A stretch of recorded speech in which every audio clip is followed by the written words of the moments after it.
Guardians, what's up guys? Your boy Sly here and welcome back to another Destiny 2 video. So I hope everyone out there is enjoying the beta so far. It's actually been a really good experience so far. Besides, some termite action at the very start, it's been smooth sailing ever since.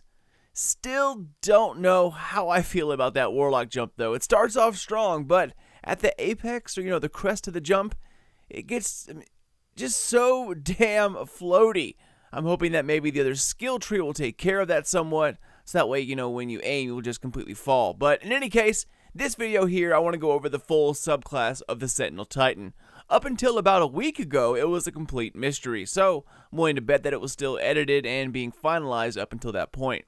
I tried finding out everything I could from the IGN videos, and which turned out to be quite a lot, but it still isn't everything we needed to see.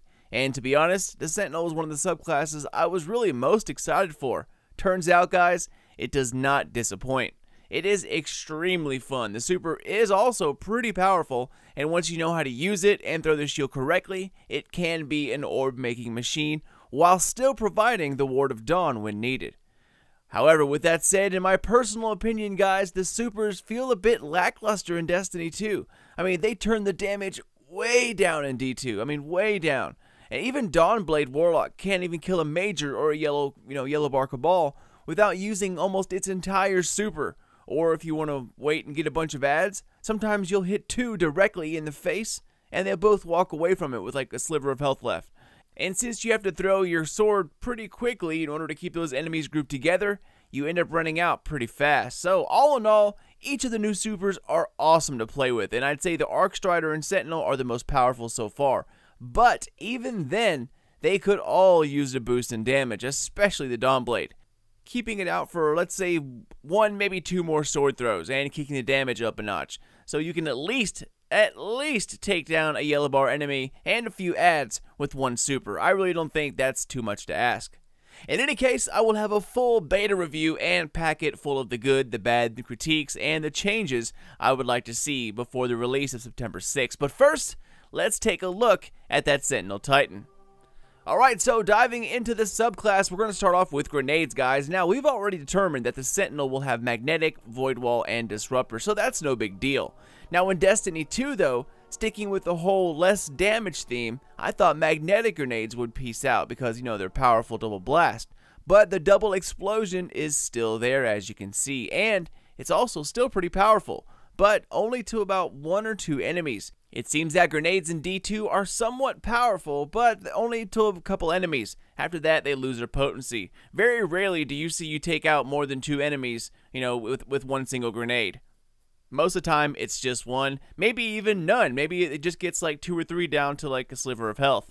But anyways, moving on to the Sentinel super ability, we have the Sentinel Shield. Press X to summon a Shield of Void Light. While the Sentinel Shield is active, press R3 to attack, left trigger to guard, and R1 to perform a shield throw. Now guys, this might look different to y'all, but that's because I play bumper jumper setup on my controller. For a default controller setup, you click L1 and R1 to activate, L2 to block, and R2 does a shield bash, and your grenade button does a shield throw.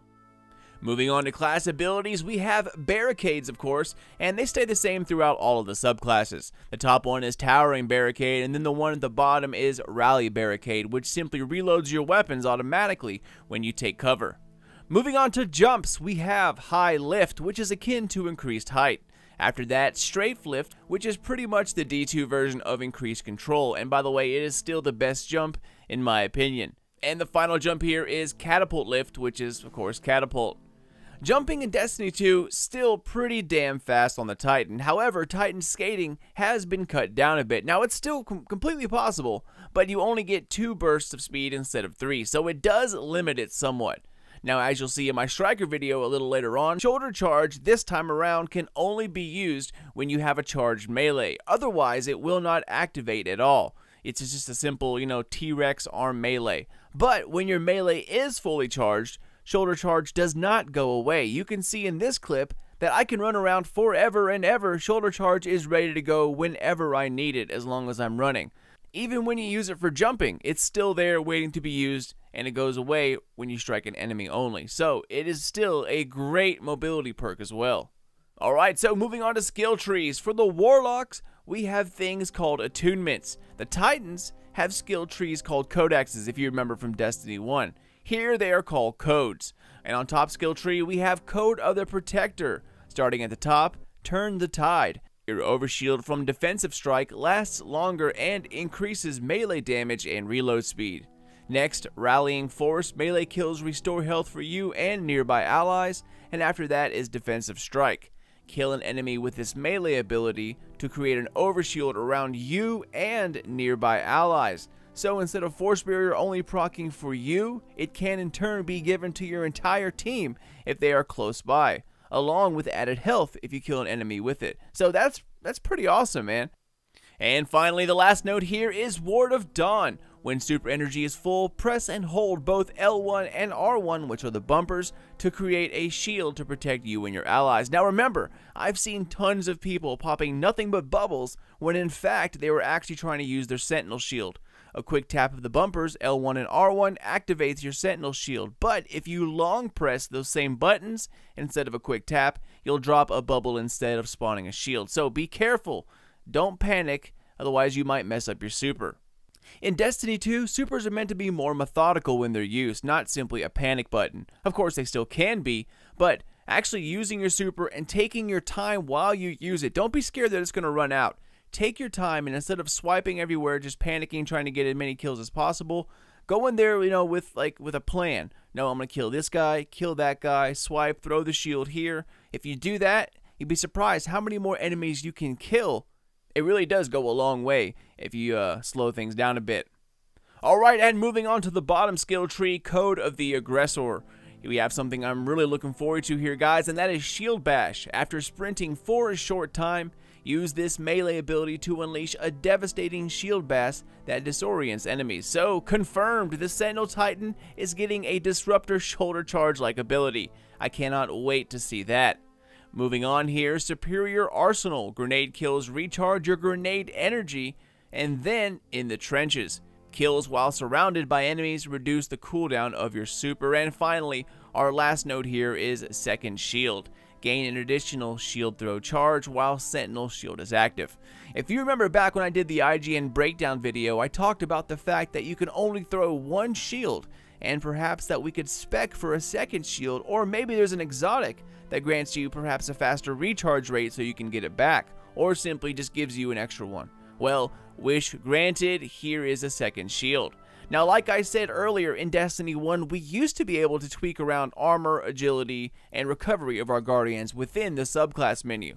This time around, though, it's removed from the subclass menu. That's why they look so barren, but it is definitely still an option to mess around with.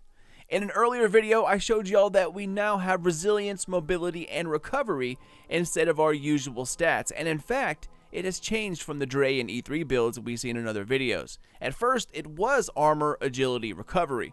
That is no longer the case. They are still the same thing, just worded differently. Alright, so like I pointed out in my Voidwalker video, armor still drops with 2 possible stat rolls, and you have to select which one you want a boost in. But in D2, armors and weapons drop with these things called intrinsic perks, which are small boosts to certain stats. In weapons, it could be range, stability, rate of fire, etc. But in armor, it helps you out in one of 3 areas: resilience, mobility, and recovery. And while I don't have any extra Titan armor right now to show you guys, I'll have to switch on to the Warlock and show you how it works there. But it works the exact same way. Armor can now drop with those intrinsic perks, and in doing so, they change the characteristics of that armor set. As you can see, the Warlock starts out with armor that's made for agility, a boost in speed. It's also worth noting that how high you can jump and how far you jump is directly tied to how high your mobility is, so that's worth keeping in mind. But look at the armor here, y'all. Notice how, for instance, this chest piece says Mobile Warlock Armor. And then the other one I have says Heavy Warlock Armor. It's not that they are different in terms of defense, they're the exact same, they're both 200. But if you look at their intrinsic perks, that's where they get these classifications from. As we look into it, notice the bottom right here. Now, anytime you click on a specific piece of armor, the graph here at the bottom is showing you this specific armor piece. Overall composition. I mean, not anything else, just what you see here. This one, for instance, has high mobility, high recovery, and as you see, absolutely zero resilience. And if you look at its intrinsic perk, we'll notice that the mobile Warlock armor gives us additional mobility, but at the cost of resilience. Now you can change it up by selecting one of the options next to it, kind of like, speccing for more intellect or more discipline, but it won't really add up to a whole lot unless you change each piece of armor to the same node. Alright, so while we're still talking about the Titan, armor works the same across all classes. So even though we're just talking about the Warlock right now, the way the armor works, recovery, mobility, all that is still the same across all three classes. As far as armor mods are concerned, I'm pretty sure this is where we'll start seeing individual armor perks come in. Like for instance, extra reload with auto rifles on gauntlets, or maybe even extra ammo for something like submachine guns on chest pieces. Or perhaps things like innervation, better already on helmets. Or perhaps they'll just completely surprise us with something absolutely new. In any event, guys, that about does it, Guardians. That's the new Sentinel Titan in a nutshell. Still one of the better subclasses out there, and it is an absolute blast to play in-game. But that does it for me, Guardians. Hope you enjoyed it, and as always, thank you for watching. If you are new to the channel, thanks for stopping by, and if you like this video, feel free to spank the thumb up or down and drop a comment to say hi. I hope you found yourself another Destiny 2 channel to invest yourself in. So, keep it here for plenty more videos on the way shortly, and don't forget, you can stay up to date on everything Destiny related by following me on Twitter or Facebook. Sly Nation, Sly Nation Gaming. Keep those eyes open for more Destiny 2 beta videos coming at you here very, very soon. But until then, this is your boy Sly, and I'll catch you all in the next one. See you guys.